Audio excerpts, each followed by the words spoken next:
Hello folks, this is Ronan, and here we have my second episode for my introduction into competitive battling for Pokemon. This one will be on the rules. Now, as we've already covered what Pokemon you're allowed to take in with you, here we'll be discovering what movesets they're allowed, what items they're allowed, and what you're allowed to actually do within a match. Now, these are generally known as clauses. The standard clauses for competitive Pokemon battling are the evasion clause, the sleep clause, the one-hit KO clause, and the self-KO clause. There are also some non-standard rules, but we'll get into them a little bit later. For the standard rules, the first one I mentioned was the evasion clause. Now, the evasion clause means that you're not allowed to use any moves within a competitive match that increases your evasion. Now, this really only bans two moves from a competitive match, which is Double Team and Minimize. Both of them increase your evasion by 1. This doesn't ban rules that lower the opponent's evasion, it's just moves that increase your own. And this kind of makes sense from the perspective that if you keep upping your own evasion, eventually they're not going to be able to hit you, and you've just kind of ended the match very quickly and turned it into a rather boring kind of match rather than a proper competitive match. And it kind of changes the whole aspect of the game. So I can quite clearly see why that rule is down there. The next rule is the sleep clause, which means that you're not allowed to put more than one of the opponent's Pokemon to sleep at a time. Now, this doesn't include if they put themselves to sleep. So if they use the move Rest, that doesn't count towards it or anything like that. It's just moves in which you have actively put your opponent to sleep. You're not allowed to do that again to another one of their Pokemon, because you're kind of ending the match again. It's just all these rules are very kind of similar to each other. They're moves that just kind of end a match very quickly and stop the tactics and stop all of those being a part of the game, and just turn it into who can put the enemy to sleep faster, who can get out of the way faster, and so on. So once again, you can kind of see the logic for these clauses in a competitive match. The next one was the one-hit KO clause, which again makes sense for the same reason, and this means that you are not allowed to use any moves that give one-hit KOs. So this bans 3 moves: the Guillotine, Sheer Cold, and Horn Drill, which all have a chance of causing a one-hit KO based on what they're designed to do. Once again, you can kind of see the point. If you're faster and you've got one-hit KO moves, then you're probably going to win, and so on. And if they're faster, and it kind of ruins the whole competitive spirit, and it's just very kind of understandable as to, once again, why that rule is there. The next rule is the species clause, which I would have thought would have been better called duplicate Pokemon clause or something like that, but it basically means you're not allowed to use 2 of the same Pokemon. So no 2 Ivysaurs or 2 Charmanders or whatever you're using. You're only allowed to use Bulbasaur, then Ivysaur, Charmander, and then Charmeleon. That kind of thing. You're not allowed to use 2 of the same Pokemon, but you're allowed to use 2 Pokemon within the same evolutionary chain. So I always thought species sounds a bit like it would cover the evolutionary chain, but it doesn't. But it's no duplicate Pokemon anyway. That just kind of helps make a more varied match, so you've not got 6 Mewtwo's coming out and just kind of once again ruining the game. So, and it does also make team building a lot more kind of, you have to think about it and you have to make sure you've got a good team that works well with each other, rather than just knowing one Pokemon and sending it out over and over again. So that kind of completely makes sense to me again. And then there's the self-KO clause, which to me sounds like it'll be more for tournaments than kind of just friendly competitive battles. And the self-KO clause means that if you and your opponent are both down to your last Pokemon, and you use Explosion to kill off your enemy's Pokemon, and that kills you as well, well obviously Explosion will kill you, then you lose the match, basically. You have committed suicide, and you lost the match even though you've killed the other opponent at the same time. This just stops people playing for the draw in tournaments, I would assume, just to, cut it out. As for just one-on-one friendlies, I don't know how well that would apply. I don't know. I think probably when you upload, if people uploading videos and so on, they would go by the self-KO clause and say I've won or I've lost. But you're just playing one-on-one. All it's going to be noted in is your trainer card, and it's going to say a draw. So I can't see it being all that important outside of tournaments, but it does make sense. Oh, and also to note that if the move has recoil and you die, it doesn't count.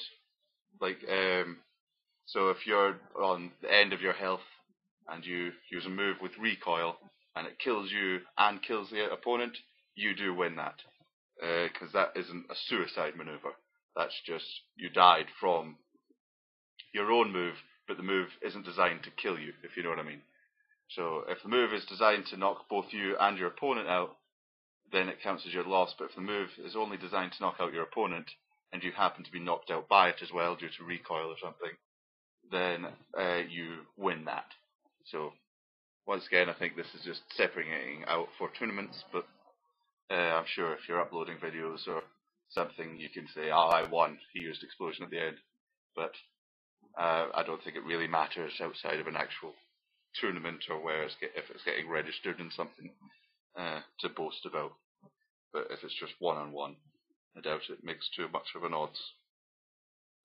Other than, I'm sure your opponent will be a little bit annoyed if you use Explosion at the end. Just, they wanted to have a proper battle at the end, but whatever. Anyway, down onto the non-standard rules. Now, the first non-standard rule I have here is the freeze clause. Now, I think the freeze clause is for older generations, older than Heart Gold, Platinum and things, because that states that you're not allowed to freeze more than one opponent's Pokemon at a time. And that, when I first looked at it, I didn't understand it because there are no moves that actively cause freeze. They're just an effect of it. So like you use Ice Beam to hurt your opponent and it can cause freeze, but it's not actively out there to cause freeze. So I didn't quite get it. And then I realized it was for older generations in which freeze doesn't thaw out unless you use a fire attack on them. So you've basically just used a one-hit KO move kind of deal that has a 10% chance of a one-hit KO, basically. So it kind of makes sense in those terms. So I think that's for older generation games in which which your Pokemon doesn't thaw out. So I think it doesn't really apply to any of the fourth generation Pokemon battles. So that kind of makes sense. The next non-standard clause is the item clause, which is used by Nintendo for their tournaments, but not generally applied by anyone else. And I can kind of see that because it's quite fun to be able to use all the items at your disposal. And the item clause is you're only allowed to use one of each item. So you're only allowed to use one leftovers, one shell bell, that kind of thing. You can use items that have the same effect as each other, but not the same item. But as I said, this is generally just used by Nintendo in their tournaments, and no one else tends to pay attention to this. Another rule is Soul Dew. I can't speak, sorry. Soul Dew, which is an item held by Latias and Latios. And I think that's just to separate them out. I mean, I don't understand where that's coming from because I got a few different discrepancies. Some people said it was to get Latias and Latios out of the Uber section, but after doing that, it was found they were still to be Uber's Pokemon, and it didn't really work.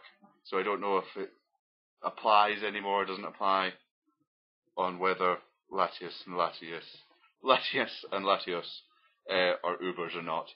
So I think that's probably something discussed with someone you're going to battle if they're going to use one of those Pokemon, because that ups their special attack quite a bit, and I've not written it down, but I think it ups their special defense. I'll double check and look in and I'll add it to my description. I haven't written that down, but I think it does that as well. And yeah, that just makes the Pokemon a lot more powerful. So I don't understand. I don't know if that's still a rule. If you use an Uber match, if that still counts when using those Pokemon. I'm sure if you're using an overused match and you've decided to allow those Pokemon, it does apply. But I don't know if you use an Uber match, if it does apply. If you know what I mean. The next non-standard rule is a rule I don't actually kind of like and probably wouldn't apply unless the opponent wanted to apply it, because I actually probably wouldn't want to use these items anyway, but I still wouldn't apply it because I feel it's part of the game. But it's no hacks items, and the hacks items in question are Bright Powder, Quick Claw, Focus Band, and King's Rock. Now hacks appears to mean luck kind of deal, or chance or odds. So it increases odds or decreases odds for certain things. So for instance, Bright Powder increases your evasion, which kind of could go under the invasion clause. I could understand that a little bit, just to help make it go. But Quick Claw can sometimes make you attack first, which personally I wouldn't mind. I think that's part of it, having that item, but I probably wouldn't use it. I think there are better options out there. But Quick Claw can do that. Focus Band can leave the user with 1 HP. I'm unsure on that one actually. I don't know if I agree with that or not. It does kind of make sense if you think, oh, I'm going to kill him, oh, he's gone, and he left with 1 HP, and you go, ah, damn it. But to be honest, once again, it's kind of part of the game. You've got these items, and luck is an inherent part of Pokemon, in my opinion, because sometimes things just don't work out. Sometimes you get hit by a critical attack, and sometimes you don't. You know, luck is a complete part of the game, so I probably would still allow it.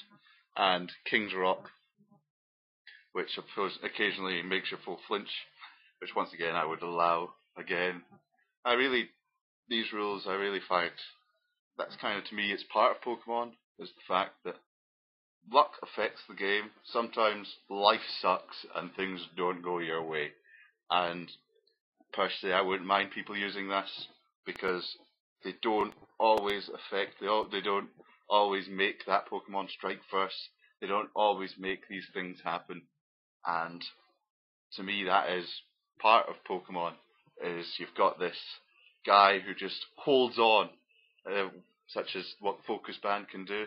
So you've got your Pokemon, it's down to the last, you smack the guy and you expect him to die and he just holds on to knock you out in the end.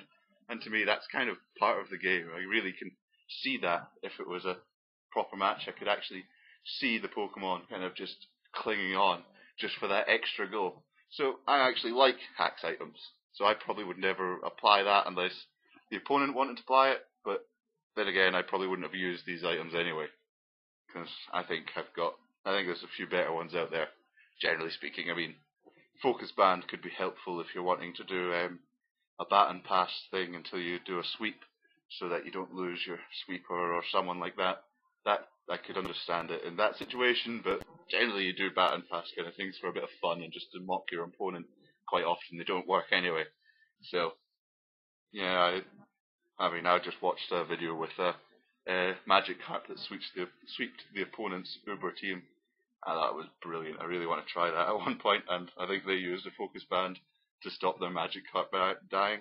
So yeah, I can see that, and that was quite brilliant, if I'm honest. But yeah, as I say, the standard rules all make perfect sense to me. The non-standard, I can see why they're non-standard. And basically those are the rules. Thank you for listening.